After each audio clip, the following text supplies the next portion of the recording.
Chapter 9 is accounts of A company. Accounts of A company के basic क्या है, पहले मैं आपको बताता हूँ।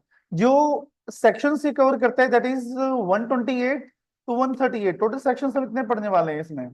अब मैं आपको पहले इंट्रो बताता हूँ इसका कि चैप्टर 9 का आना क्यों हुआ, why the section 9 is incorporated. अब जो हमारे अकाउंट्स होते हैं उनकी रिस्पॉन्सिबिलिटी मतलब प्राइमरी और सेकेंडरी रिस्पॉन्सिबिलिटी होती है। अकाउंट्स को मेंटेन करने की प्राइमरी रिस्पॉन्सिबिलिटी किसकी होती है, मैनेजमेंट की होती है। और उसको ऑडिट करने की रिस्पॉन्सिबिलिटी ऑडिटर की होती है।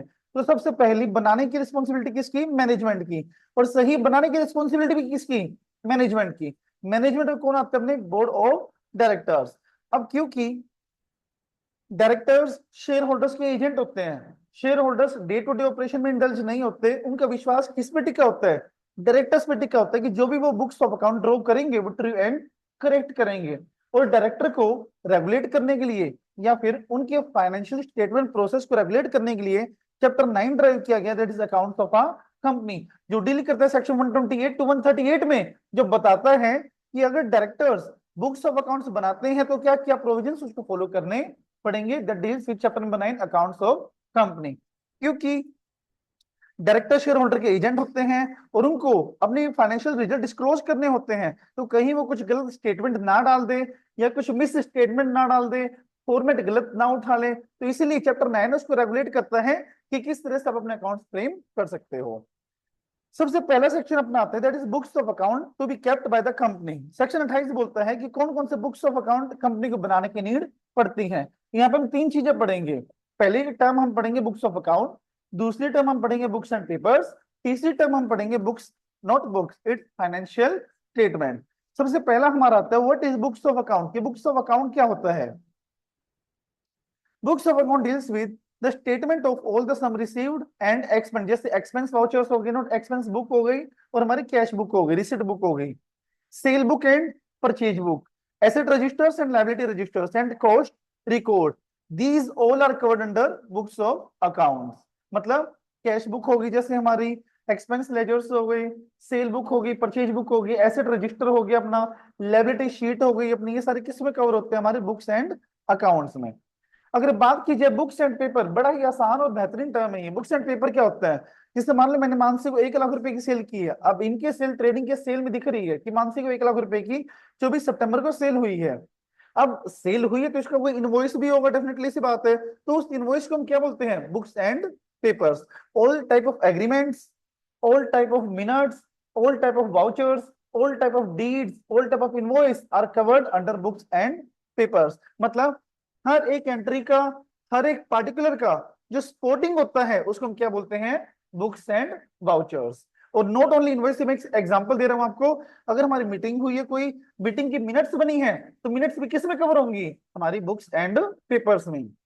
सेकंड हम ये ले सकते हैं इसमें, जैसे कोई डीड है, कोई एग्रीमेंट है, कोई सेल एग्रीमेंट बना है कि मुझे पीयूष को अगले 1 साल तक इतने इतने गुड्स सेल करने हैं, ये 1 साल तक सर्विसेज देनी है, तो ये हमारा क्या बना है, डीड बनी है। तो डीड भी किस में आती है, बुक्स एंड पेपर्स में। In short every non financial term, non financial documents are called as books and paper, जो मतलब फाइनेंशियल को प्रूव करे कि ये एक्चुअल में रिफ्लेक्ट हुए थे, एक्चुअल में कंडक्ट हुए थे, all are called under books and papers. फिर आसान से टर्म फाइनेंशियल स्टेटमेंट जो आपको पता है, पहला P and L, note P and L trading, P and L balance sheet, notes to account, cash flow statement, और एक टर्म आती है जो आपको फाइनल लेवल पे पता लगेगी आपको, दैट इज सो की बोलते हैं इसको, statement of change in equity. इसमें होता क्या है, इक्विटी पूरा शेयर होल्डर फंड्स हम लेते हैं, जैसे रिजर्व और सरप्लस हो गया, शेयर कैपिटल हो गई, इसका हम शेड्यूल रिकंसिलिएशन बनाते हैं कि ओपनिंग कितना था, माइनस कितना हुआ, प्लस कितना हुआ, और अब क्लोजिंग कितना बचा है, इसको हम बोलते हैं स्टेटमेंट ऑफ चेंज इन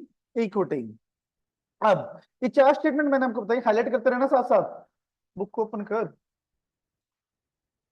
बहुत अच्छी बात है।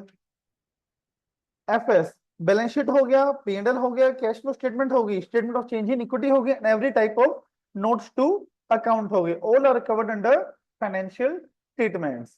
बट कुछ ऐसी कंपनीज हैं, कुछ ऐसी कंपनीज है जिनको कैश फ्लो स्टेटमेंट बनाने की नीड नहीं पड़ती। याद रखना ये चीज, सबसे पहला OPC, first is OPC, second is small company, third is doormat company, fourth is private company जो कि स्टार्टअप है, उन्होंने कोई भी डिफॉल्ट अभी तक नहीं किया है। ऐसी कंपनी को कैश फ्लो स्टेटमेंट बनाने की नीड बिल्कुल भी नहीं पड़ती है। After that what is financial year, simple सी बात है, फाइनेंशियल तो हर एक बच्चे बच्चे को पता होगा कि जो 1 अप्रैल से स्टार्ट होता है और नेक्स्ट 31st को एंड हो जाता, 31st मार्च को एंड हो जाता है। बट यहाँ पे ना इतनी आसान टर्म नहीं है, आजकल डेफिनेशन पूछ लेते हैं तो 3 नंबर में डेफिनेशन आ सकती है। अगर मैं आपसे पूछूं कि व्हाट इज फाइनेंशियल ईयर, तो आप लोग क्या लिख के आओगे, सर जो 1/4 को शुरू हो अगले 31 मार्च को खत्म हो जाए वो होता है हमारा फाइनेंशियल ईयर। नहीं भाई, इसमें तो इसमें आपको आधा नंबर मिलेगा। पेक्युलरिटी क्या है इसमें, पेक्युलरिटी ये है कि सर अगर मान लो इनकॉर्पोरेट कंपनी, कंपनी इनकॉर्पोरेट 1 जनवरी से पहले हुई हो तो उसका फाइनेंशियल ईयर एंड होगा जस्ट कमिंग फाइनेंशियल ईयर। और अगर कंपनी इनकॉर्पोरेट एक एक को हुई हो या फिर उसके बाद हुई हो तो उसका फाइनेंशियल ईयर एंड होगा 31st March of next following financial year. जैसे कि एग्जांपल ले लेते हैं, इसमें बड़ा आसान सा एग्जांपल है। जैसे मान लो हमारी कोई कंपनी है, लेट्स से ABC लिमिटेड। अब दो ऑप्शंस हैं यहाँ पे, अगर वो 30/12/24 को बनी है, एग्जांपल दे रहा 24 को बनी है, अब इसका फाइनेंशियल ईयर एंड कौन सा होने वाला है, 31/3/25। तो क्योंकि ये एक एक जो भी मतलब फाइनेंशियल जो भी हो, यहाँ पे 25 ले लेते हैं, क्योंकि 1 जनवरी से पहले बनी है तो इसका financial year upcoming financial year पे एंड हो जाएगा। पर अगर अगर यही कंपनी अगर एक एक 25 को बनी होती या फिर 5 जनवरी 25 को बनी होती और फाइनेंशियल ईयर एंड कब होगा, 31/3/25, तो इसका एंड जब नहीं होगा, इसका एंड होगा 31/3/26 का नेक्स्ट फॉलोइंग फाइनेंशियल ईयर। ये भी आपको इसके अंदर इंक्लूड करना पड़ेगा। अब अगली बात जो पॉइंट है इसमें, ये मैंने आपको बता दी 31st और इनकॉर्पोरेट वाली बात मैंने आपको बता दी, रीड कर लेना ये वाली बात आप, ओके। अगर मान लो कोई कंपनी किसी ऐसी होल्डिंग कंपनी की सब्सिडरी है जो बाहर इनकॉर्पोरेट हुई है और जो इंडिया में फाइनेंशियल ईयर फॉलो होता है वो फाइनेंशियल ईयर वो फॉलो नहीं करती। जैसे मान लो इंडिया में ABC लिमिटेड है, वो किसी दुबई में कोई कंपनी है उसकी सब्सिडरी है और दुबई में कैलेंडर ईयर फॉलो होता है, तो क्या इंडियन कंपनी जो सब्सिडरी है क्या वो कैलेंडर ईयर फॉलो कर सकती है? यस कर सकती है, subject to approval of central government. मतलब अगर कंसोलिडेशन के लिए किसी भी कंपनी को डिफरेंट फाइनेंशियल ईयर फॉलो करना है तो वो कर सकती है, बट उसको RO not RO seats central government की अप्रूवल लेनी पड़ेगी, आपको याद रखना पड़ेगा। हो जाएगा आसान सा कंसेप्ट अभी तक। उसके बाद बुक्स ऑफ अकाउंट की क्वालिटीज क्या क्या होनी चाहिए, what are the features of the books of account. The books of account in the books of account should be prepared in such a way that it reflect the true and fair of statement of affairs। मतलब जितने भी उसके operation हुए हैं वो इस तरह से बने हुए होने चाहिए कि वो अपने स्टेटमेंट ऑफ अफेयर को ट्रू एंड फेयरली रिप्रेजेंट करते हो। दूसरा डबल एंट्री बेसिस पे हो, कि बच्चे ऐसा तो नहीं डबल एंट्री ना पता हो, हाँ डबल एंट्री बेसिस पे हो। तीसरा अक्रूवल बेसिस पे हो। ठीक है, अपने फाइनेंशियल स्टेटमेंट में 3 हमारी फीचर्स होने चाहिए। उसके बाद बहुत इंपॉर्टेंट पॉइंट है, that is place of keeping the books of account. हमें बुक्स ऑफ अकाउंट कहां मेंटेन करने, बिल्कुल आसान है, कुछ भी पेक्युलिटी नहीं है इसमें, that is at registered office. क्या मैं अपने आरओ को छोड़ के इन इंडिया कहीं और शिफ्ट कर सकता हूँ अपने बुक्स ऑफ अकाउंट? जैसे मान लो मेरी एक जो हेड ऑफिस है वो रोहतक में है और जो मेरी ब्रांच है वो दिल्ली में भी है, बट मैं क्या चाह रहा हूँ कि मैं हेड ऑफिस को छोड़ के किसी और ऑफिस में, जो मेरा ब्रांच ऑफिस है, कॉर्पोरेट ऑफिस है और लाइसेंसिंग ऑफिस है, कोई और ऑफिस है, मैं वहां पे रखूँ उसको, क्या रख सकता हूँ मैं? रख सकता हूँ, बट मुझे कुछ कंप्लायंसेस करनी पड़ेगी। अब एक बात बताओ, सुनो मेरी बात, जब मैं कंपनी इंकॉर्पोरेट करता हूं तो वहां पे मैं अपना हेड ऑफिस एड्रेस डालता हूं कि मेरी बुक्स ऑफ अकाउंट यहाँ पे रखी जाएंगी। Got it. अगर कल को आरओसी को मेरी बुक्स इंस्पेक्ट करने आना हो तो कहाँ पे आएगी? हेड ऑफिस में आएगी। बट मैं अपनी बुक्स ऑफ अकाउंट का जो प्लेस है वो चेंज करना चाह रहा हूँ, डोंट यू थिंक कि मुझे आरओसी को भी बताना पड़ेगा कि कल को अगर आपको बुक्स इंस्पेक्ट करने आना हो तो आप यहाँ मत आना, आप सीधा वहां पे जाना। तो मतलब अगर इन इंडिया वो अपने बुक्स ऑफ अकाउंट के एड्रेस चेंज करते हैं तो उसको आरओसी को बताना पड़ेगा 7 दिन के अंदर अंदर इनफॉर्म नंबर AOC 5। याद रखना है ये चीज, ठीक है। जनरली आरओ के अंदर रखना है, बट किसी अदर प्लेस इन इंडिया पे भी रख सकते हैं अगर बोर्ड चाहे तो, बट उसके 7 दिन के अंदर अंदर हमें AOC 5 में रजिस्टर को बताना पड़ेगा और उसके अंदर पूरा वो नया एड्रेस पे मुझे डालना पड़ेगा कि वो कौन सा नया एड्रेस है जहां पे आप books of account kept inspect कर सकते हो जाके। बस और ये तो आपको पता ही है, मतलब बताने की नीड नहीं है, आसान सा कंसेप्ट है कि क्या आज के टाइम पे मैं इलेक्ट्रॉनिक रिकॉर्ड बना सकता हूँ, मतलब इलेक्ट्रॉनिक सॉफ्टवेयर में बुक्स ऑफ अकाउंट बना सकता हूँ? Definitely yes. सुनो मेरी बातें, बात बुक पे ध्यान नहीं देना, मेरी बातों पे ध्यान देना है सिर्फ। इसमें मैं आपको समझा रहा हूँ, अच्छे से सुनना ध्यान से। क्या कंपनी आज के टाइम पे फिजिकल फॉर्म को छोड़ के इलेक्ट्रॉनिक फॉर्म में बना सकती है यूजिंग एनी सॉफ्टवेयर? डेफिनेटली बना सकती है, पहली बात। क्या किसी इंडियन सर्विस प्रोवाइडर की हेल्प भी ले सकती है, मतलब कोई और बुक्स ऑफ अकाउंट मेंटेन कर रहे हैं मेरी अपने बिजनेस प्लेस पे? हाँ, ये भी कर सकती है। क्या आउटसाइड इंडिया वाले की भी हेल्प ले सकता है? हाँ, वो भी ले सकती है। बट कंडीशन क्या है? जो सॉफ्टवेयर उसने यूज किया है, जो इलेक्ट्रॉनिक रिकॉर्ड उसने बनाए हैं, वो ऑल टाइम एसेसिबल होने चाहिए। अगर रात को 12 बजे भी मैं अपने बुक्स ऑफ अकाउंट देखना चाह रहा हूं, तो ऐसा नहीं है कि वो सॉफ्टवेयर डिसेबल हो रखा है। जब भी मैं एक्सेस करना चाहूं तो मेरे को एनेबिलिटी है, मैं एम्पावर्ड हूं कि वो अपने बुक्स ऑफ अकाउंट के एक्सेस कर सकता हूं। जैसे अब यहाँ पे ये बिजी सॉफ्टवेयर है, अगर आपको दिख रहा हो तो यहाँ पे एक सॉफ्टवेयर है BG21। ये जो बी लिखा हुआ है, ये एक अकाउंटिंग सॉफ्टवेयर है। तो जो भी क्लाइंट्स होते हैं वो अपना अकाउंटिंग करवाते हैं बीजी सॉफ्टवेयर में। अब ये इलेक्ट्रॉनिक रिकॉर्ड में बना रहा है अपने बुक्स ऑफ अकाउंट, बट ये ऐसा होना चाहिए कि इसके अंदर कोई टाइम सेट ना हो कि 10 बजे चालू हो जाएगा और शाम को 6 बजे अपना बंद हो जाएगा। ऐसा सॉफ्टवेयर नहीं होना चाहिए। 24/7 होना चाहिए कि जब भी पर्सन कोई उसको एक्सेस करना चाहे तो डेफिनेटली वो लिबर्टी से एक्सेस उसको कर सकता है। ऐसा कोई सॉफ्टवेयर होना चाहिए। जैसे जो बेसिक अपनी सोसाइटी में चलते हैं वो दो चलते हैं, एक तो अपना हो गया टैली ERP9 और एक होता होता है BG21। बेसिक ये दो चलते हैं, बाकी और भी एडवांस ऐप होता है, ओरेकल होता है, कोर होता है, ये बैंकिंग के भी होते हैं कुछ, और मतलब अपनी जो नॉर्मल सोसाइटीज में दो चलते हैं। फिर होता है हमारा audit trail and edit log facility. Audit trail and edit log facility. Edit log क्या होता है? History type. मतलब अगर मान लो मैंने श्रेयांश के नाम पे सेल बुक करी, कौन सी तारीख को? 28 अक्टूबर को। क्या बुक करी? कि मैंने श्रेयांश को 10,000 यूनिट ऑफ एक्स सप्लाई करी है एट द रेट ऑफ 100 रुपए। अमाउंट कितना हो गया अक्षर? 1 लाख रुपए। 10 लाख रुपए, ठीक है। 10 लाख रुपए हुआ। अब बाय फॉल्ट यूनिट कितने थे? सिर्फ 1,000। मैंने उसमें बाय फॉल्ट एक जीरो और लगा दी, दैट इज 10,000। ठीक है। बाद में मुझे पता चला यार हमने श्रेयांश की सेल तो 10 लाख बुक कर दी और थी कितने एक्चुअल में?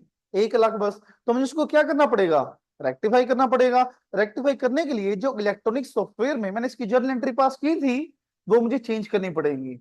अब आज के टाइम पे 1/4/23 के बाद, 1/4/23 के बाद हर एक सॉफ्टवेयर में हर एक एंट्री की हिस्ट्री मेंटेन होनी चाहिए कि अगर कोई भी एंट्री टेम्पर हुई है, चेंज हुई है, तो उसका एक एडिट लॉग बनाया गया हो कि क्यों चेंज हुई है और क्या इसमें चेंज हुआ है। उसको हम बोलते हैं एडिट लॉग या फिर ऑडिट ट्रेल फीचर्स। मतलब अगर कोई भी कंपनी अकाउंटिंग सॉफ्टवेयर यूज कर रही है 1/4/2023 के बाद, तो उसको हर एक ट्रांजेक्शन का ऑडिट ट्रेल बना के रखना पड़ेगा। ऑडिट ट्रेल क्या होता है? Edit log, that is each change made in the books of account. कोई भी बुक्स ऑफ अकाउंट में कैसा भी चेंज आया हो तो उसका मुझे हिस्ट्री मेंटेन करके रखनी है कि क्या पहले तो क्या चेंज हो गया। क्यों बनाया गया ऐसा?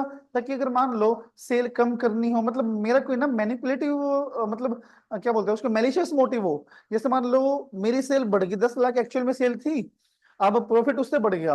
अब प्रॉफिट मुझे कम करना है क्योंकि टैक्स मुझे कम देना है, इसलिए मैं इसके 10,000 की यूनिट को 1,000 कर रहा हूं, ताकि ऑडिटर आएगा तो एडिट लोग देखेगा तो वो मैनेजमेंट से पूछ सकेगा कि क्या रीजन था आपने 10,000 से घटा के 1,000 पे क्यों करी ऐसी, और देखेगा कि वो रीजन वैलिड है या इनवैलिड है। ऐसा ताकि फ्रॉड को डिटेक्ट करने के लिए ये जो फीचर है ये इंकॉर्पोरेट करा गया हर एक सॉफ्टवेयर में। और एंश्योर करना है ऑडिटर को कि जो ये फीचर्स है ना वो डिसेबल नहीं होना चाहिए। आज के टाइम पे ये हमेशा एनेबल ही रहता है, बट जैसे आप अपनी सेटिंग्स में देखते हो वो परमिशन आता है वहां पे कि एनेबल करना है, डिसेबल करना है। तो वही यहाँ पे चीज है कि सॉफ्टवेयर में डिसेबिलिटी नहीं होनी चाहिए, मतलब कभी भी हमने क्लिक करके उसको डिसेबल ना कर रखा हो। एट एवरी टाइम वो अनेबल रहना चाहिए कि वो हर एक ट्रांजेक्शन की हिस्ट्री मेंटेन कर रहा हो। समझ आया? स्पीड ज्यादा तो नहीं है। उसके बाद written in original accurate form. अगर कोई भी इंफॉर्मेशन हमें जनरेट करनी होती है, रिसीव हुई है हमें, तो मुझे वो एक्यूरेटली अपने पास बना के रखनी विदाउट एनी टेम्पर। अगर मुझे ब्रांच ऑफिस से कोई इंफॉर्मेशन मिली है तो वो भी मुझे ओरिजिनली जैसे मिली है ना वैसे ही मेंटेन करके रखनी है, उसको बिल्कुल भी अल्टर नहीं करना है। और जो भी इंफॉर्मेशन है वो लेगिजिबल फॉर्म में हो, मतलब रीजनेबल फॉर्म में निकली हुई हो कि कोई भी पर्सन उसको एक्सेस कर सकता है। और स्टोरेज रिट्रीवल डिस्पोज ऑफ नहीं होनी चाहिए अनलेस परमिटेड बाय लो, मतलब जो मिनिमम टाइम पीरियड डिसाइड करके 8 साल का, उससे पहले वो जो इन्फॉर्मेशन है वो डिस्पोज ऑफ नहीं होनी चाहिए। और हर एक टाइम पे बैकअप उसका मेंटेन करके रखना पड़ेगा इन electronic mode place and daily basis outside the India. चाहे हम इनसाइड बना रहे हैं चाहे आउटसाइड बना रहे हैं, उसका हमें बैकअप बना के रखना पड़ेगा एटलीस्ट डेली और at any other interval as decided by the board of directors. Backup पता है सबको क्या होता है? मतलब ताकि मान लो कभी हमारा डाटा लॉस्ट हो जाए या फिर हैक हो जाए तो मेरे पास एक बैकअप हो कि इतना इस डेट तक मेरा क्या डाटा सेव हुआ था, उसको बोलते हैं बैकअप। फिर intimation to registrar information of service provider, ये मतलब अच्छी चीज है, आ सकती है। It is information provider, not information provider, it's service provider कौन होता है? जो अपने अकाउंटिंग सॉफ्टवेयर की सर्विसेज हमें प्रोवाइड कर रहा है, तो उसके बारे में मुझे आरओसी को बताना पड़ेगा कि मैं किसकी सर्विसेज अकाउंटिंग के लिए ले रहा हूं और क्या चीज मुझे उसमें बतानी है। तो उसका नाम, उसका आईपी एड्रेस, उसकी लोकेशन। अगर मैं अपना डाटा क्लाउड पे मेंटेन कर रहा हूं तो address of such cloud. And अगर हमारा जो सर्विस प्रोवाइडर वो आउटसाइड इंडिया का है, फॉरेन प्रोवाइडर है, तो उसका नाम, एड्रेस और इंडिया में कौन ऐसा पर्सन है जो बुक्स ऑफ अकाउंट को एक्सेस करने के लिए लाइबल है, तो वो हमारे नाम इसके अंदर चले जाएंगे, जैसे डायरेक्टर्स। ओके, जैसे मैंने मीठी को ये अथॉरिटी दे रखी है कि जो हमारा आउटसाइड इंडिया सर्विस प्रोवाइडर है उससे बुक्स ऑफ अकाउंट आप ही मांगोगे और आप अपने पास रखोगे उसको कंपनी के बिहाफ पे, तो उसका नाम यहाँ पे मुझे डालना पड़ेगा।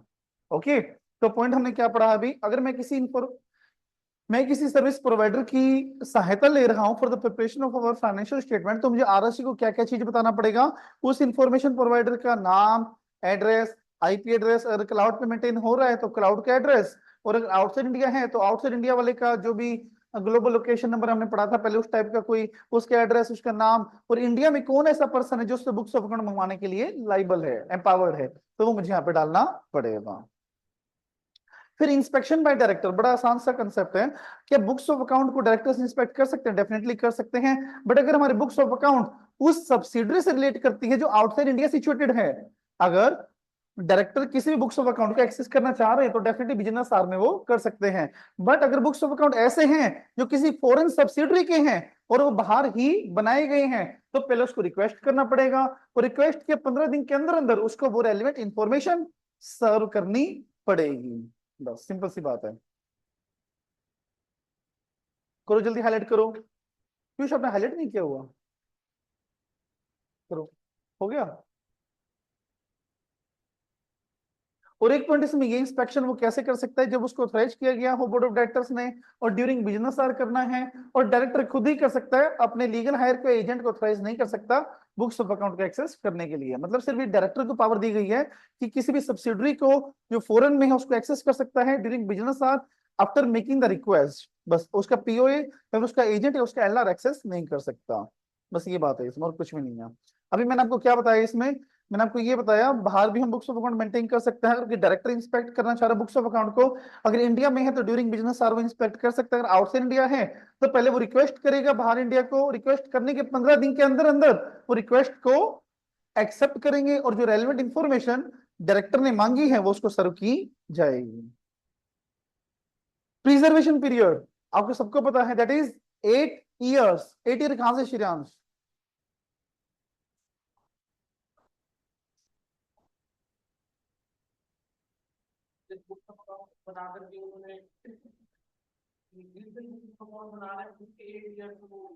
कब बनती है बुक्स ऑफ अकाउंट की डेट है क्या स्पेसिफिक?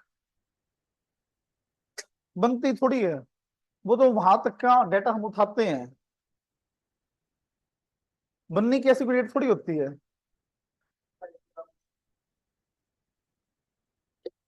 फाउंडेशन में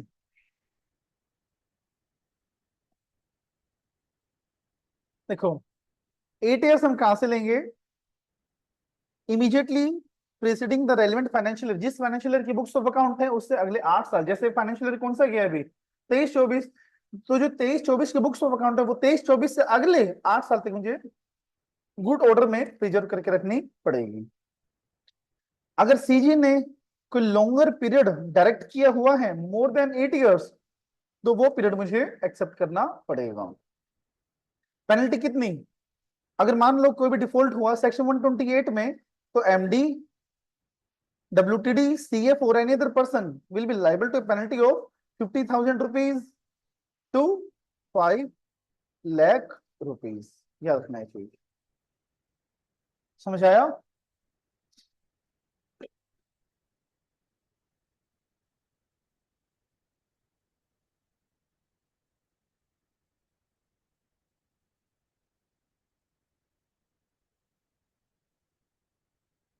प्रिया, क्वेश्चन बताओ ये। The R of Bharat limited is situated in a classified backward area of Maharashtra. The board want to keep it book of sorry keep its books of accounts at it corporate office in Mumbai, which is conveniently located. The board seek your advice about the feasibility of maintaining the accounting code at a place other than the RO of a company. पूरा provision था, 4 number का question नहीं है। क्या लिखोगे इसमें? 4 number maintain कर, yes और नो में जवाब नहीं देना। जिसका आंसर रेडी हो गया हाथ उठा लेना।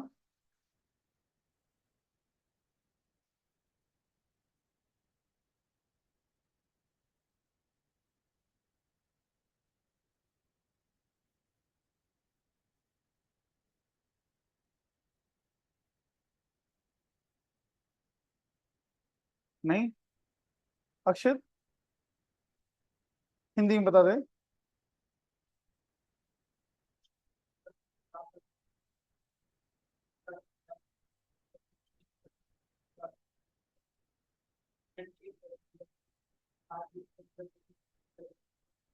बस ये पॉइंट आपको 2 पॉइंट इसमें जरूर डालने पड़ेंगे कि 7 दिन के अंदर अंदर मुझे एओसी 5 में आरओसी को बताना पड़ेगा। ये मेन पॉइंट था इसमें, जो सबसे पहला पॉइंट हमने पढ़ा था।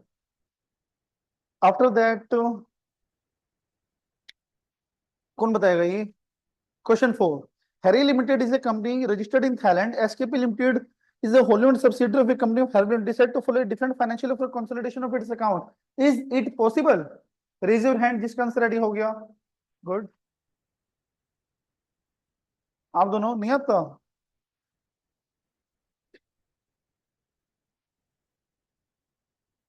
थोड़ा बहुत ही है इसमें, इतना बड़ा तो कंसेप्ट भी नहीं है। जब पूरा प्रोविजन बताओ इसका। कर सकता है नहीं, यस थोड़ा ना। यस और नो में जवाब नहीं देना, रीजन देना है। कोई फॉर्म आरओसी को फाइल करना हो, ये सब कुछ बताओ ना। क्लिक हो आपको आंसर, विवेक। बस एक ही तो बात है, सीजी से अप्रूवल लेना है, ये बात है बस। कि अगर कोई होली और सब्सिडरी है तो वो डिफरेंट फाइनेंशियल फॉलो करना चाह रही है तो subject to the approval central government, वो ऐसा कर सकती है, उसकी लिबर्टी है। ऐसे क्वेश्चन आ सकते हैं, ध्यान रखना इस चीज का।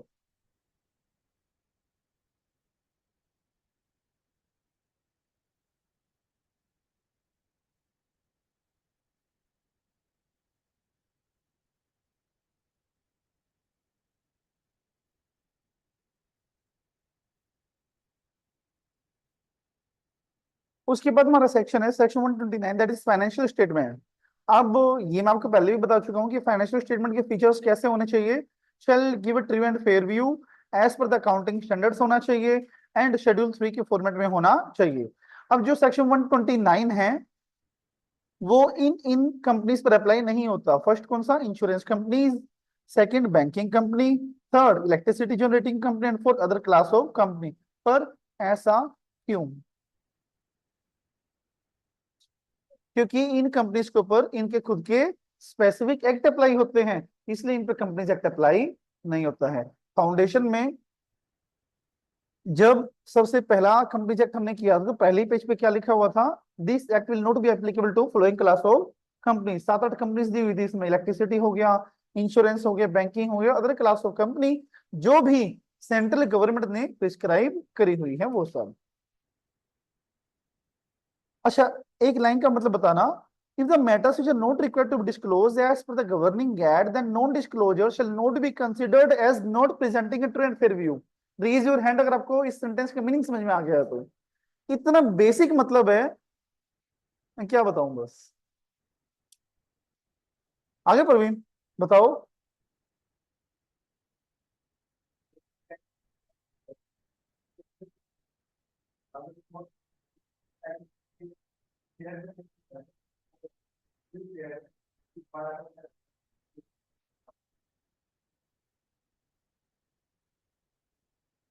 ठीक है वैसे। हाँ, सही है। बताओ क्या कर रहा है। ये रिक्वायरमेंट नहीं है इसको डिस्क्लोज करने की, और उसने वो डिस्क्लोज नहीं किया तो उससे ये नहीं माना जाएगा नॉन कि जो कंप्लायंस में माना कंट्रोल जाएगा। में नहीं।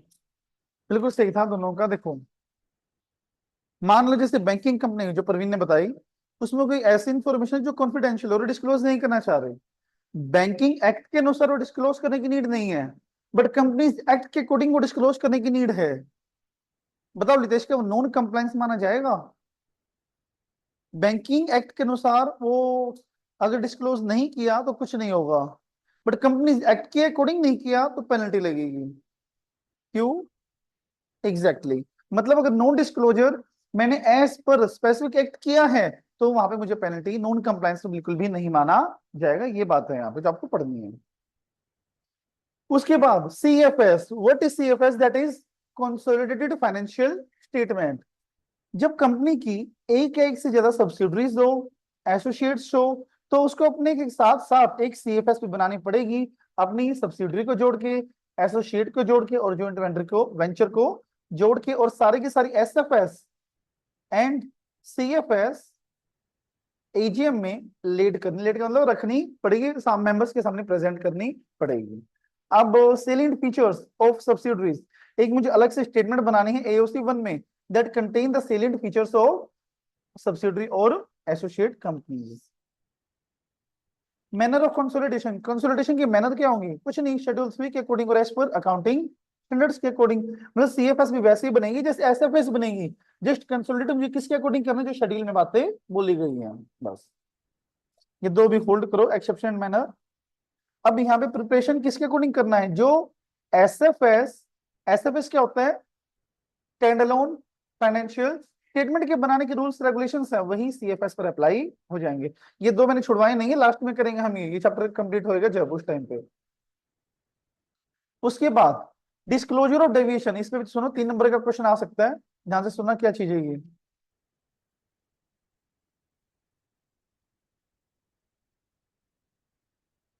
That is disclosures of deviation from accounting standards along with the reason and fact. अगर कभी भी कंपनी ने कोई भी डेविएशन किया है फ्रॉम द अकाउंटिंग स्टैंडर्ड्स, मतलब कुछ बातें ऐसी थी जो अकाउंटिंग स्टैंडर्ड्स में लिखी हुई थी बट उन्होंने वो डिस्क्लोज नहीं करी, तो नॉन कंप्लायंस तो हुआ। उसको अपने FS में चीजें डिस्क्लोज करनी है, क्या? डेविएशन, उसका रीजन और उसका फाइनेंशियल अफेक्ट। ठीक है, डेविएशन क्या है वो, उसका फाइनेंशियल इंपैक्ट क्या है और उसका रीजन क्या है, तीनों मुझे देने। जैसे इसके बराबर में लिखो, पहला description, second reason plus impact. बस ये चीज आप याद रखनी।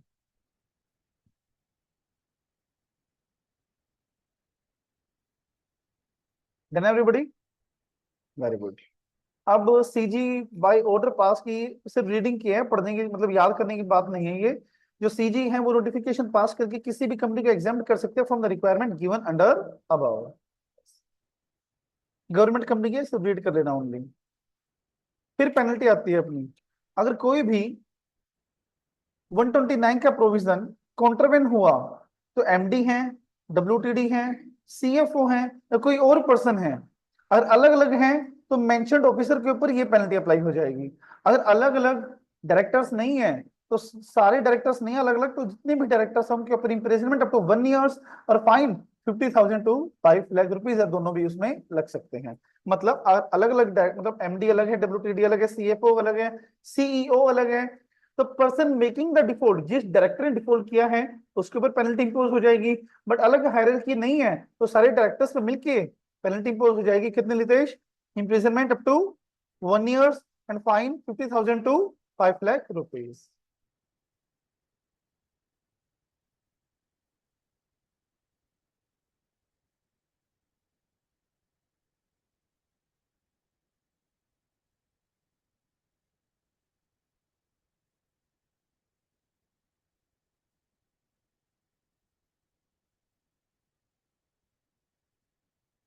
आंसर दो भाई इसका।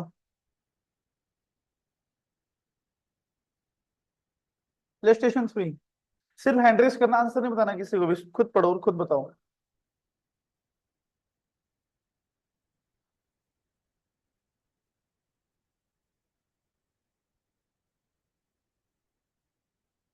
और कोई? बता श्रीराम। क्यों? क्या, कहाँ ये पढ़ा था हमने कहीं, किधर? क्या पढ़ा था? अगर तो डेरिवेशन की टर्म की है तो उसको बताना पड़ेगा, डेरिवेशन को उसको रीजन बताना पड़ेगा, और उसका जो फाइनेंशियल इफेक्ट पड़ेगा वो भी बताना पड़ेगा।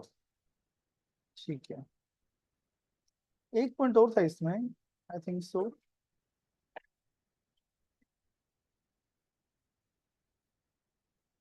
आगे देखो, that is periodical financial result. Listed company की जो एफएस होती है वो कौन सी, कितने टर्म में बनती है, पता है आप लोगों को? लिस्टेड कंपनी है, हाँ, क्वार्टरली बनती है उनकी लिस्टेड कंपनी जो होती है, फिक्स है वो। ठीक है, बट क्या अदर देन लिस्टेड भी पीरियोडिकल बना सकते हैं लितेश? लिस्टेड की क्वार्टरली ही बनती है, मतलब बाद में कंबाइन भी होती है, वो ईयरली भी बनती है उनकी, बट क्वार्टरली भी बनती है।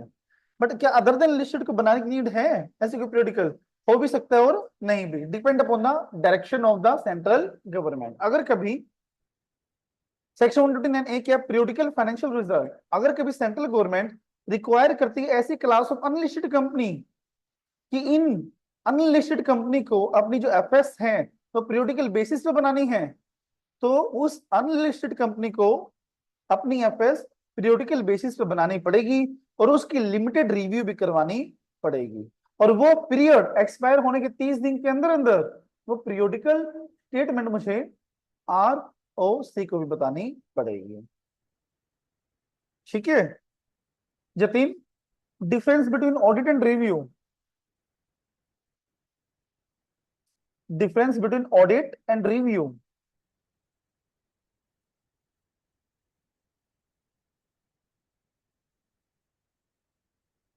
बताओ, सोचो। सबका नंबर आएगा, प्रसाद है ये तो, समय बटेगा।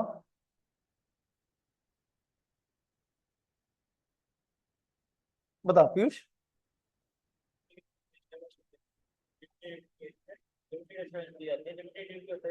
चेक कर लिया काम सही से हो रहा है नहीं हो रहा, और नहीं होता प्रॉपर प्रॉपर वेरिफिकेशन करना। Audit means reasonable assurance, that is high level of assurance, but review ensures that level of assurance that lower level than high level, that is moderate level of assurance, we can say limited level of assurance, उसको होता है review. दूसरा reason क्या, अगर हमें पूरे साल के एफएस को वेरीफाई करना है, that will considered as review not review, it's audit. अगर लेस देन 1 ईयर पे हमें कुछ वेरिफिकेशन प्रोसीजर्स लगाने तो उसको हम टर्म करेंगे रिव्यू। तो इसलिए यहाँ पे ऑडिट वर्ड यूज हो, रिव्यू वर्ड यूज हो, क्योंकि यहाँ पे ऑडिट तो हम पढ़ नहीं रहे हैं, लो है, तो इसमें दोनों वर्ड से लिख दे कि ऑडिट भी करवानी पड़ेगी और रिव्यू है तो रिव्यू भी करवानी पड़ेगी। और आरओसी को भी फाइल करना पड़ेगा 30 दिन के अंदर अंदर। समझ आया शुभम? कंसाइज करके बता, 129 ए क्या है?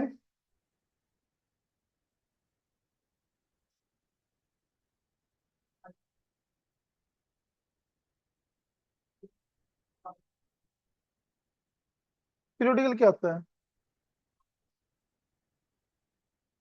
पीरियोडिकल इटसेल्फ मीनिंग क्वार्टरली है, कुछ और भी हो सकता है।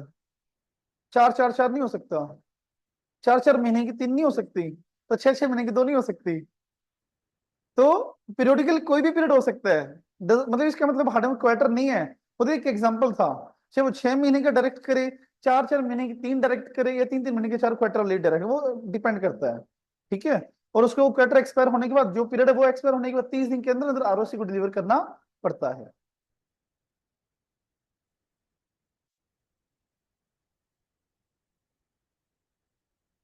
अब आता है सबसे important question, that is section 130, reopening of books of account on courts और ट्राइब्यूनल्स ऑर्डर। कोई बताएगा इसको, क्या पढ़ा था इसमें हमने?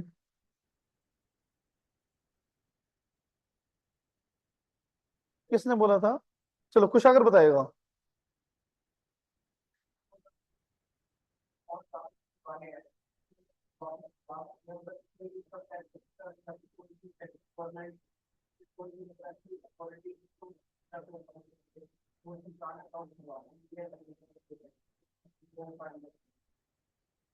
ठीक है, पहले सुनो।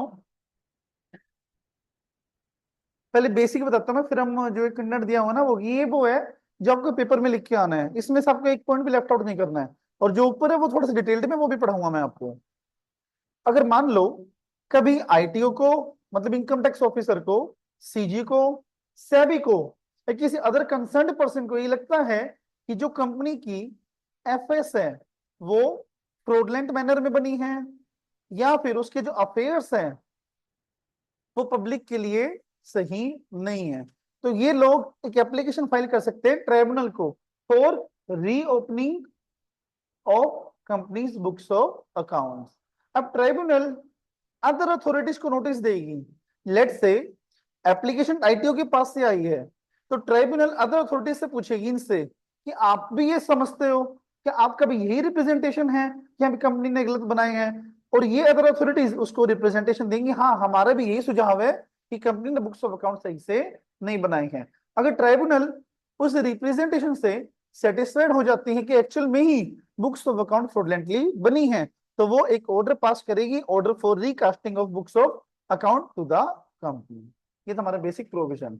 और कितने साल के बुक्स ऑफ अकाउंट ओपन करा सकती हैं, ये साल छोड़ के जो सा साल चल रहा है उसके पिछले 8 साल। कौन सा साल चल रहा है अभी, 25 नहीं 24, 24-25, इसको छोड़ के पिछले 8 साल ऐसे। वो अगला सेक्शन है अपना वॉलंटरी वाला, 131 है वो।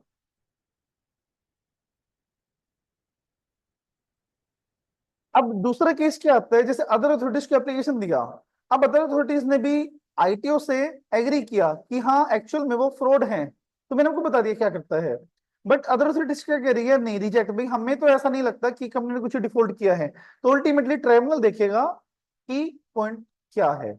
मतलब अदर अथॉरिटी से परमिशन नहीं लेने लितेश, एक तो परमिशन लेना और एक तो उनकी राय लेना, ठीक है। अल्टीमेटली काम ऑर्डर किसको करना है, ट्राइब्यूनल को। अगर मान लो इन्होंने अथॉरिटीज ने बोला है कि हाँ फ्रॉडलेंटली करी है, तो भी ट्राइब्यूनल रिजेक्ट भी कर सकता है। अल्टीमेटली डिपेंड ऑर्डर कौन पास करेगा, ट्राइब्यूनल।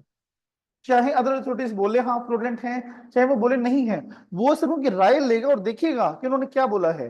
अगर उन्होंने ये बोल दिया हाँ हमें भी लगता है कि फ्रॉडलेंट किया, तो एक प्लस सपोर्ट हो जाएगा एक। अगर उन्होंने बोल दिया कि नहीं गलत नहीं है सही है बिल्कुल, तो बस उसको होल एंड सोल डिसीजन लेना पड़ेगा। बस ये फर्क होता है इसमें, समझे।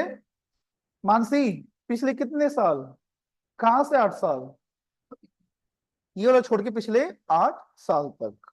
प्रैक्टिकल क्वेश्चन है इस पे, कराऊंगा अभी आपको, बिल्कुल बताते हैं शुभम। देखो मान लो अगर किसी भी अथॉरिटी को, जैसे कोई भी गवर्नमेंट अथॉरिटी है शुभम, आईटीओ लगा लो, सीजी लगा लो, सेबी लगा लो, या कोई अदर कंसर्न पर्सन है, वो ट्राइब्यूनल को अप्लाई करते हैं कि कंपनी की जो बुक्स ऑफ अकाउंट है वो फ्रॉडलेंटली बनी है और कंपनी पब्लिक को ठगने के लिए अपने अफेयर्स कंडक्ट कर रही है, तो ट्राइब्यूनल उस एप्लीकेशन को अदर अथॉरिटीज को भेजेगा। मतलब जिसने मेरे पास भेजी है ना, उसको छोड़ के जो बाकी अथॉरिटीज है उनको भेजेंगे और उनका सुझाव भी मांगेंगे, ठीक है। सुझाव को कंसिडर करके वो एक ऑर्डर पास कर देंगे, जिसको बोलते हैं ऑर्डर फॉर रिकास्टिंग और reopening of books of account to the company.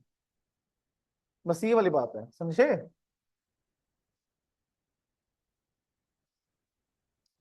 Chart बना रहे हो या टर्न कर लूं पेज।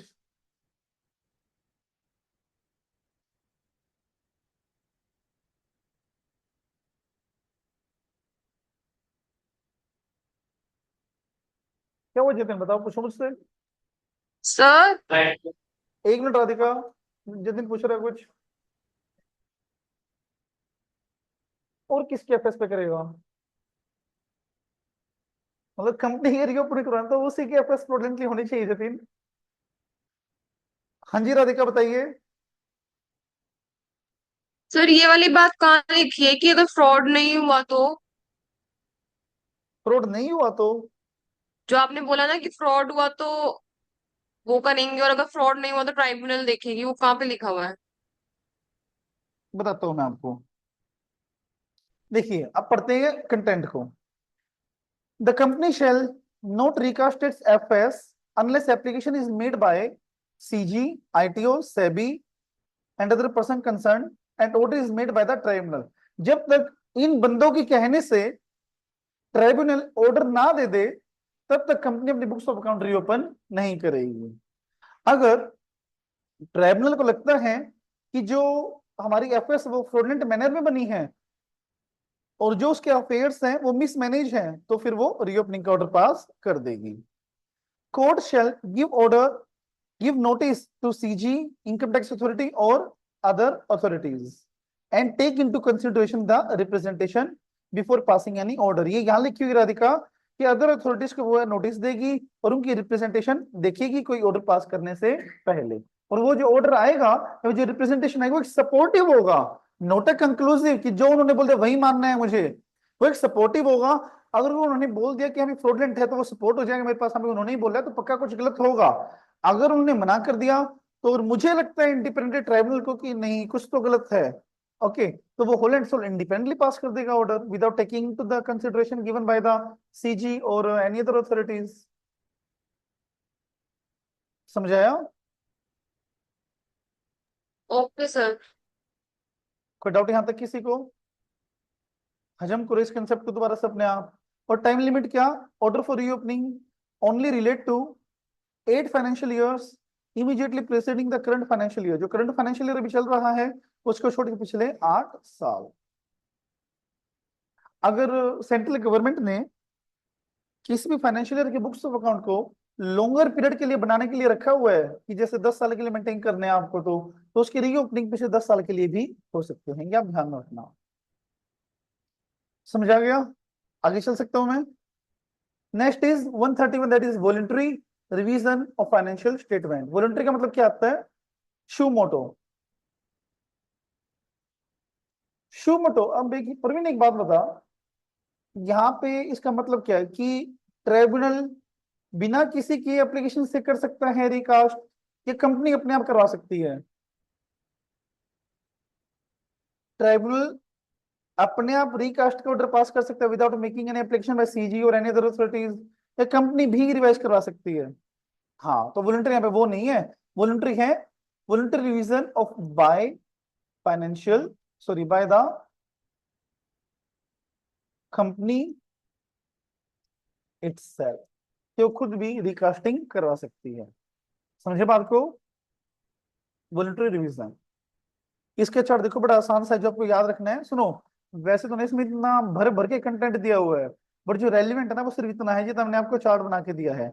अगर कंपनी कंपनी कभी फ्यूचर ईयर्स में ये सोचती है कि पास्ट में उन्होंने अपनी एफएस को गलत बना लिया या अपनी बोर्ड रिपोर्ट को गलत बना लिया और उनको रिवीजन करना चाह रही है, तो रिवीजन के लिए वो अप्लाई किसको कर सकती है बताइए? Apply to the tribunal. And if the tribunal is satisfied that company actually misstated the financial statement or there was a misstatement in the board report, then he may pass an order for the revision for only previous 3 financial years। Company से 3 क्या करवा सकती हैं? अगर tribunal खुद order करना चाह रहे हैं तो पिछले 8 साल के भी करवा सकता है। समझे बात को? अब ऑर्डर आ गया, अब कंपनी के पास जो ऑर्डर आया है वो उसको आरओसी को भेजना है 30 दिन के अंदर अंदर कि मेरे पास ऐसा ऑर्डर आया है, मैं अपने एफएस को रिवाइज करने वाला हूं एज इट। समझे? पढ़ लें एक बार इसको, जो भर भर के कंटेंट दिया है इसमें। If it appears to the directors that FS does not comply with section 129 and the board of report not comply with 134, the company may revise the FS or board report for the 3 preceding financial year। And approval किसकी लेनी है? Tribunal की। Application form किस में जाएगा? सुनो, ये जो मैंने एरो लगाए थे ये एप्लीकेशन थी, कौन से फॉर्म में? एनसीएलटी 1 में। और जो ऑर्डर आया था जो आरओसी को भेजने, ये वाला लाइन, दो certified copy of order by the tribunal filed with ROC with in 30 days. अब वॉलंटरी करवानी है। अब एक बात सुनो, ये बहुत इंपॉर्टेंट है, इसके ऊपर पूरा क्वेश्चन बना हुआ है इस सेकंड पॉइंट के ऊपर। एक चीज बताना कुछ, अगर अगर मान लो मैंने 22-23 की एफएस 24-25 में करवा ली रिवाइज रिवाइज 22-23 वाली, पिछला 3 साल में करा सकता हूं, है ना? अब मैंने रिवाइज करवाई थी अगस्त 2024 में, जनवरी 25 में मुझे फिर से लगा कि नहीं फिर से कुछ गलत है, तो क्या दोबारा से रिवाइज करवा सकता हूं मैं? नहीं। मतलब एक फाइनेंशियल ईयर की सिर्फ एक ही बार एक फाइनेंशियल ईयर में रिवाइज हो सकती है। अगर मुझे उसकी रिवाइज करवाना है तो मुझे अगले साल में करा सकता हूं, बट इस साल में वो एफएस दोबारा से रिवाइज नहीं हो सकती। मतलब एक साल की एफएस एक साल में सिर्फ एक बार ही रिवाइज हो सकती है। दोबारा सुनो, बहुत इंपॉर्टेंट है ये। पिछले एक साल की एफएस और बोर्ड रिपोर्ट अगले किसी भी फाइनेंशियल ईयर में सिर्फ एक बार ही रिवाइज हो सकती है। Such revision shall not be prepared और filed more than once in financial year. एक फाइनेंशियल ईयर में पिछले किसी फाइनेंशियल ईयर की दोबारा से रिवाइज नहीं होगी अगर एक बार हो चुकी है तो। एक बार हो गया तो तीनों साल की अलग अलग उसके साथ करा दो। हाँ वो करवा सकता है श्रीराम।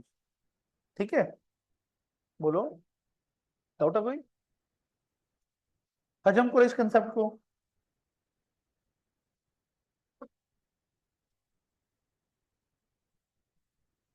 तो बीच में कुछ कुछ सबमिट हो गया। हाँ मानो सारी फाइनेंशियल स्टेटमेंट है बट बोर्ड रिपोर्ट नहीं है। राइट, तो बोर्ड रिपोर्ट है क्या उसका? हाँ, देखो पीयूष ने एक सवाल पूछा है, जैसे मान लो 22-23 की एफएस को मैंने रिवाइज करवाया था 24-25 में, बट बोर्ड रिपोर्ट को रिवाइज नहीं करवाया था मैंने। अब मैं जनवरी 25 में बोर्ड रिपोर्ट को रिवाइज करवाने के लिए बोल रहा हूँ। पहले मैंने क्या करवाई थी एफएस, अब मैं क्या करवा रहा हूँ, बोर्ड रिपोर्ट। क्या पॉसिबल है ये? हाँ पॉसिबल है, क्योंकि पहले मैंने अलग स्टेटमेंट करवाई थी, अब मैं अलग स्टेटमेंट करवाना चाह रहा हूँ। पर दोनों ही अगर पहले करवा ली थी तो मेरे पास कोई राइट नहीं है। टीना कोई डाउट है? हाँ करवा सकते हैं। और कोई डाउट? हाँ प्रवीण। अब एप्लीकेशन जो जाएगी, बता प्रवीण कौन सी एप्लीकेशन की बात कर रहा है ये कौन सी एप्लीकेशन की बात कर रहा है?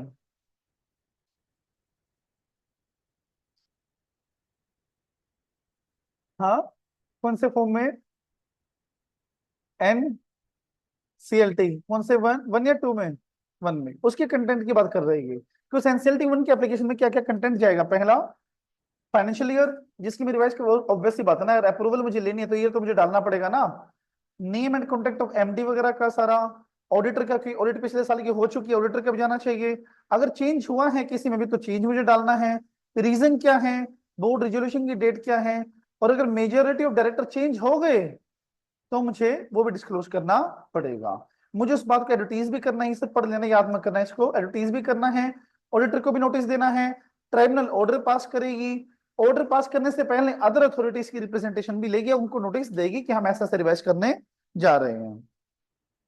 जब ऑर्डर आ जाएगा कंपनी के पास वॉलंटरी रिवीजन का, तो एक जनरल मीटिंग कंडक्ट करेगी और उसमें अपने रिवाइज फाइनेंशियल स्टेटमेंट रख देगी, ताकि लोग उसको दोबारा से अप्रूव कर दे, और अप्रूव करने के 30 दिन के अंदर अंदर वो दोबारा से आरओसी को फाइल करनी पड़ेगी।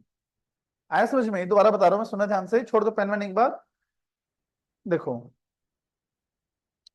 एनसीएलटी वन में एप्लीकेशन गई कंपनी से ट्राइब्यूनल को, ट्राइब्यूनल पूछताछ करके कंसीडर करेगा कि रिवीजन के लिए अलाउड करना है या नहीं करना है। अगर पिछले 3 साल से रिलेटेड हैं तो वो एप्लीकेशन को अप्रूव कर देगा और ऑर्डर फॉर रिवीजन दे देगा किसको, कंपनी को। अब कंपनी के पास जब ऑर्डर आ गया उसके 30 दिन के अंदर अंदर वो ऑर्डर पास हुआ था वो आरओसी को भेजना है कि हम अपनी रिवाइज एफएस बनाने वाले हैं, क्योंकि हमारे पास ट्राइब्यूनल का ऑर्डर है। ओके, एफएस रिवाइज करनी है। अब जब मैंने पहले एफएस बनाई थी तो शेयर होल्डर से अप्रूवल उस टाइम भी ली होगी, अब उसको मैं रिवाइज कर रहा हूं तो शेयर होल्डर की अप्रूवल दोबारा से लेनी पड़ेगी bye conducting of general meeting. और जनरल मीटिंग में सारे मेंबर्स आएंगे, उनके सामने मुझे वो पेश करनी पड़ेगी, सबके रिकमेंडेशन लेनी पड़ेगी, सबके पॉइंट ऑफ व्यूज रखने पड़ेंगे, और जब अप्रूव हो गई उसके 30 दिन के अंदर अंदर मुझे वो दोबारा से आरओसी को फाइल करनी पड़ेगी। ये था पूरा प्रोसीजर जो आपको पढ़ना था, समझे? रिवीजन में क्या कर सकते हैं हम? एफएस में करेक्शन, बोर्ड रिपोर्ट में करेक्शन, और एनी अदर अल्टरेशन, बस। और सेंट्रल गवर्नमेंट रूल बना सकते हैं। किन किन चीजों के रूल बस आखिरी ये सेक्शन नोट नहीं करवा रहा आज, क्योंकि हैवी मुझे खुद लग रहा है आप लोग के लिए। सीजी रूल बना सकते हैं किन चीजों के लिए, करेक्शन के लिए, कि किस तरह से करेक्शन हो सकती हैं, देन कंपनी का ऑडिटर कैसे डील करेगा, और steps to be required by the directors. अच्छा ये बताओ, ये उन बच्चों से जिसने ऑडिट पढ़ी हो, चाहे कहीं से भी पढ़ी हुई हो, ठीक है, पॉइंट नंबर बी, ये कौन से ऐसे से रिलेट करता है वो बताना, उसको मिलेगी एक पेंसिल जो भी सही आंसर देगा। Make provisions with respect to functions of the company's auditor in relation to the revised financial statement और रिपोर्ट। मिलता जुलता ऑडिट में क्या पढ़ा था, ऐसा मिलता जुलता। ओपन क्वेश्चन कोई भी बता सकता है। ऐसे 310, 610, इंटरनल ऑडिटर क्या बताओ, बताओ बताओ, नहीं बता, सोचो सोचो। पारस, मतलब, हाँ, वेरी गुड। सब्सिक्वेंट इवेंट में क्या पढ़ा था लितेश?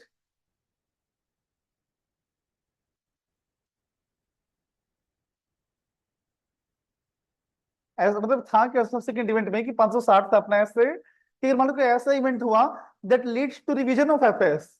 अब पहले ऑडिटर ने ऑडिट की हुई है उस चीज की, अब वही चीज रिवाइज हो रही है, तो डोंट यू थिंक कि उस रिवीजन को भी ऑडिट करना पड़ेगा कि एक्चुअली रिवीजन सही है नहीं है, बताओ। तो सेंट्रल गवर्नमेंट ऐसे ऑर्डर बना सकता है कि रिवीजन में ऑडिटर किस तरह से एक्ट करेगा।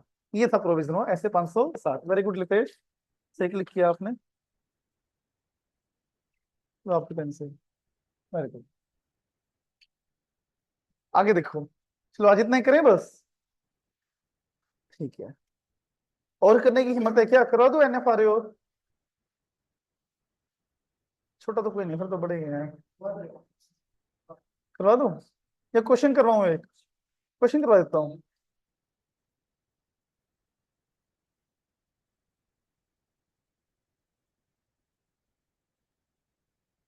मैं करूँगी आप करोगे, ऑब्वियसली मैं करूंगा, आई नो दैट। गलत बात आप लोगों की है, ऐसे नहीं भाई। तो देखो, 7th क्वेश्चन है, the income tax authority in the current financial year 22-23 observe that, just second, किसी का मैसेज आया हुआ है। Audit trail edit log. Audit trail क्या होता है अनुराधा, कि अगर मान लो कोई भी हम सॉफ्टवेयर यूज करते हैं तो सॉफ्टवेयर के अंदर एडिट लॉग फैसिलिटी होनी चाहिए। एडिट लॉग फैसिलिटी क्या होता है कि एक ट्रांजेक्शन को मैंने कितनी बार ऑल्टर किया है उसको बोलते हैं ऑडिट ट्रेल फीचर। जैसे मान लो मैंने कोई सेल की एंट्री पहले डाली थी और बाद में मैं उसको चेंज कर रहा हूँ, चाहे चेंज में क्वांटिटी में कर रहा हूँ, नाम में कर रहा हूँ, प्राइस में कर रहा हूँ, जो भी अल्टरेशन है वो इसमें आ जाते हैं ऑडिट ट्रेल में। Income tax authority in the current financial bias is observed during the assessment proceedings need to reopen the accounts of Chetan Limited of financial 11-12. Therefore, file an application before the यार मैं क्या पढ़ रहा हूँ, NCLT to issue the order to Chetan Limited for reopening of accounts and recasting the financial statement. मतलब validity valid है या नहीं है, बता शुभम। डिड रियली एक्सपेक्ट कि पूरा मैं दोबारा पढ़ूंगा इसको, खुद पढ़ो ये वाला। अच्छा क्वेश्चन, हाँ तो पूछ क्यों रहा है, फिर बताना।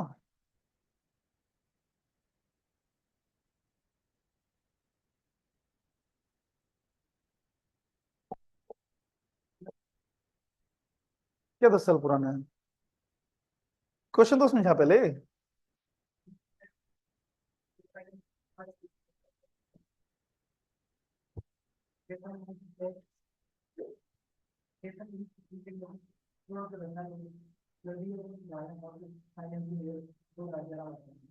हाँ तो करवा सकता है, फिर क्या दिक्कत है।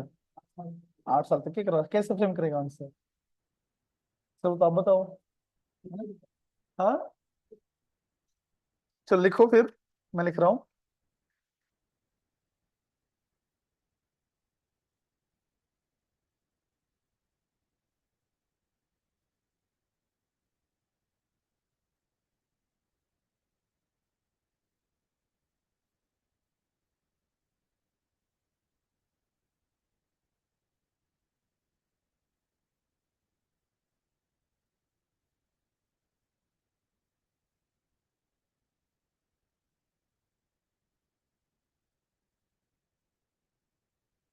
सेक्शन कौन सा अप्लाई होगा भैया, 130, 131, 131 है ना। वॉलंटरी या by court order, by court order या वॉलंटरी। अरे क्वेश्चन की बताओ, क्वेश्चन में कौन सा अप्लाई होगा। By court order, section 130 as per, लिखना सब लोग, as per section 130 of Companies Act 2013 where any authority that is ITO, SEBI, CG, other.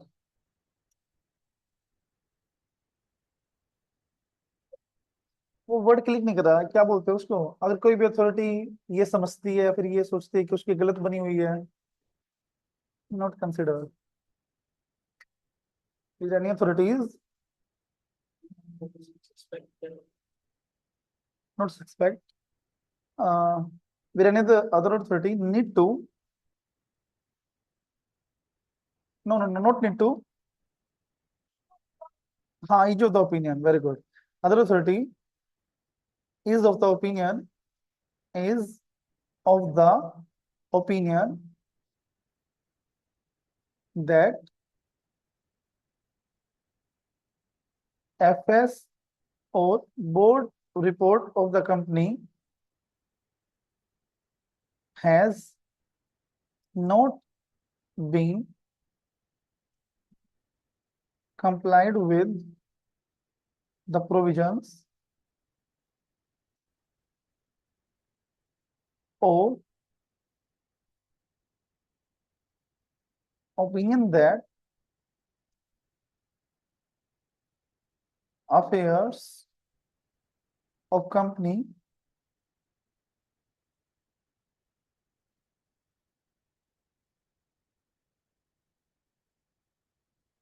is conducted through fraudulent means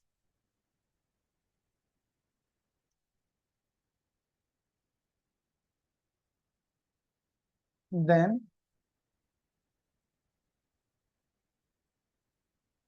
the authorities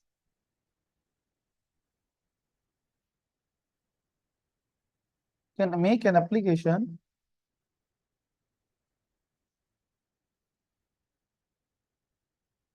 to tribunal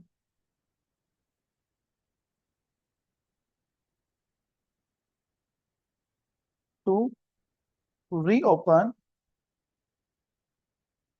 its books of accounts.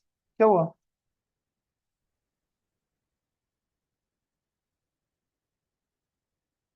After receiving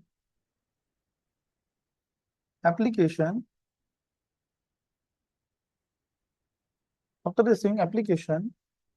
by tribunal,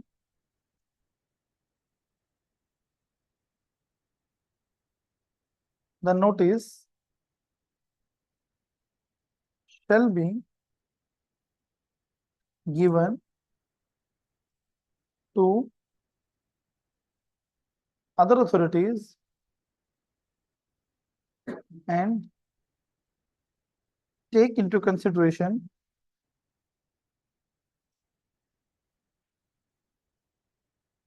their representations.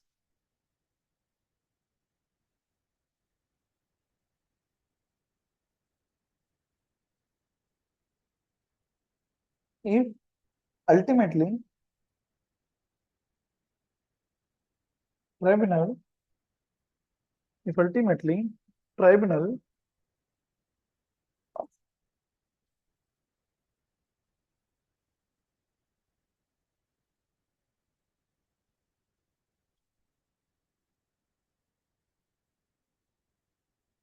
is of the view that affairs has been actually conducted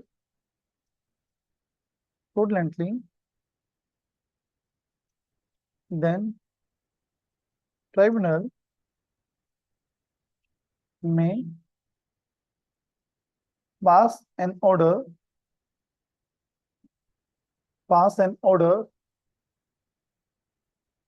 for of sub accounts for the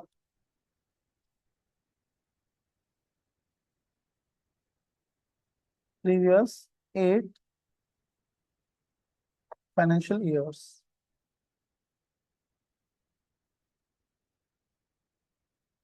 For financial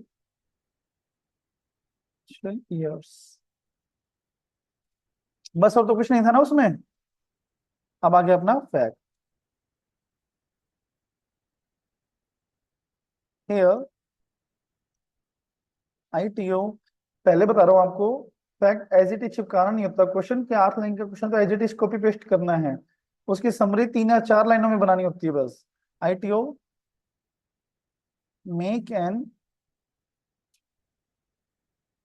application to NCLT for reopening for the previous year 2011-12 था ना, 11-12। बस ये summary हिसाब से इतना बहुत है, बाकी आप ज्यादा बड़ा लिखना चाहो लिख सकते हो, मना ही नहीं है। Conclusion,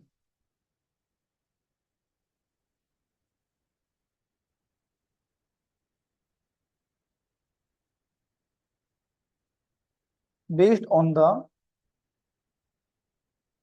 provisions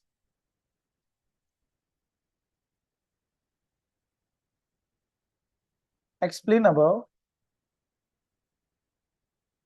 the application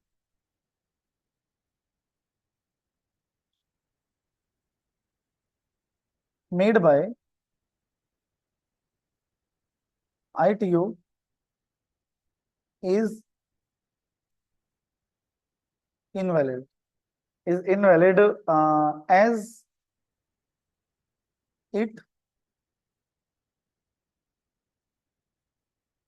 it relate to financial year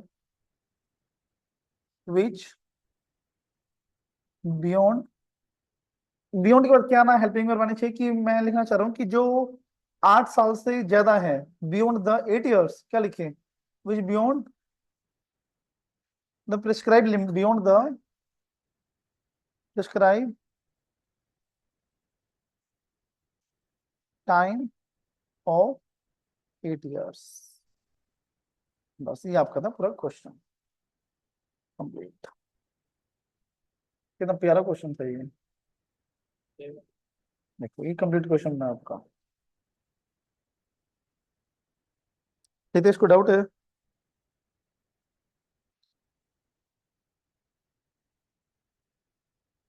done.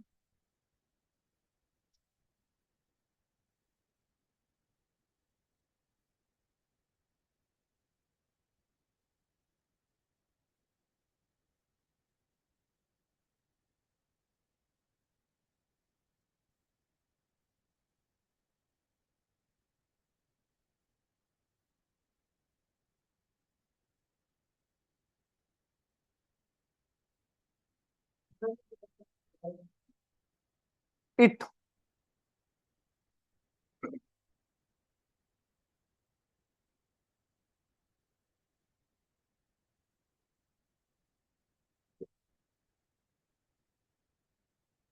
अगर आपको इसके चार्ट से पढ़ने हैं ना, तो मैंने चार्ट भी बनाए हुए हैं। जैसे चैप्टर 10 एंड 9 है ना अपने, ये रहे, इस टाइप के बिल्कुल शॉर्ट चार्ट है। मतलब अगर आपको बिल्कुल क्विक रीडिंग करनी है तो आप इसको भी फॉलो कर सकते हो, तो बिल्कुल ही कंसाइज करना है तो ये चैप्टर। ठीक है, मिड चैप्टर है, कितने पेजों में, हर चैप्टर के हैं। कौन से चैप्टर के आपको चाहिए तो बता देना मेरे को।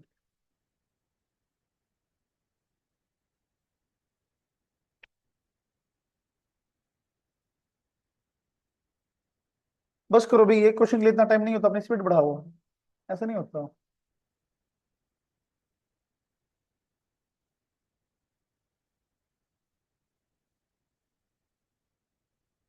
होमवर्क लिखो, चैप्टर 9 है ना ये।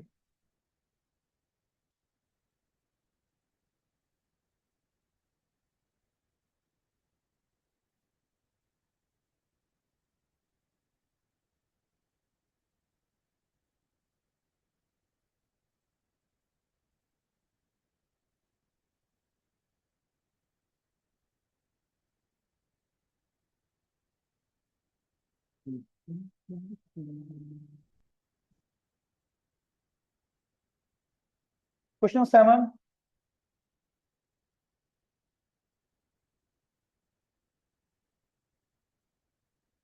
नाइन।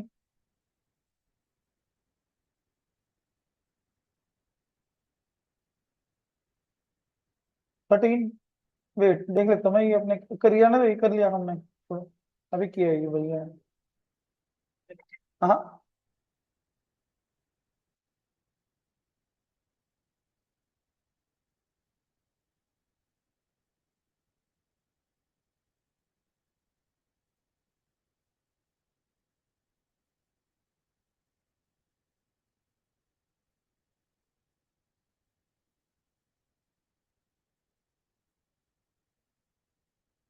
19।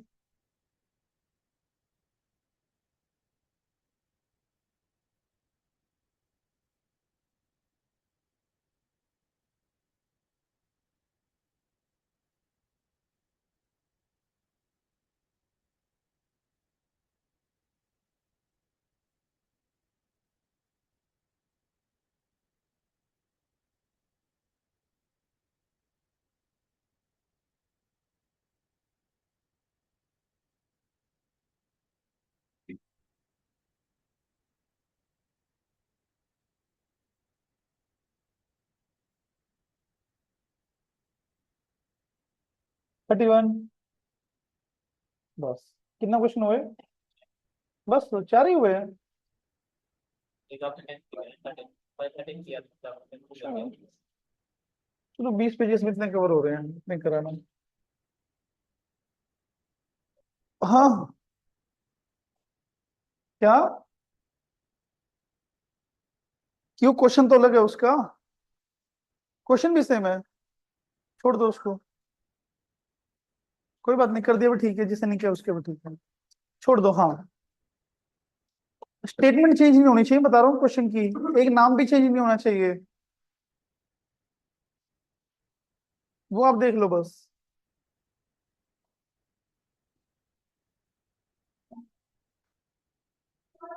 1 बाय 1 बोलो। करो। नहीं, ऐसा नहीं होता। हाँ जी टीना, बोलो, कुछ बोल रहे थे तो ये खुद पूछ लेगा। बता भाई क्या पूछ रहा है, तेरे को क्या शर्म आ रही है पूछने में? छुट्टी दिवाली को देंगे, दिवाली आने तो दो, स्टार्ट करो। जितनी जल्दी कर दो उतनी जल्दी चले जाओगे रिया। और इस प्रोस्पेक्टस का भी था वैसे, आज ही ड्यू था ना प्रोस्पेक्टस का?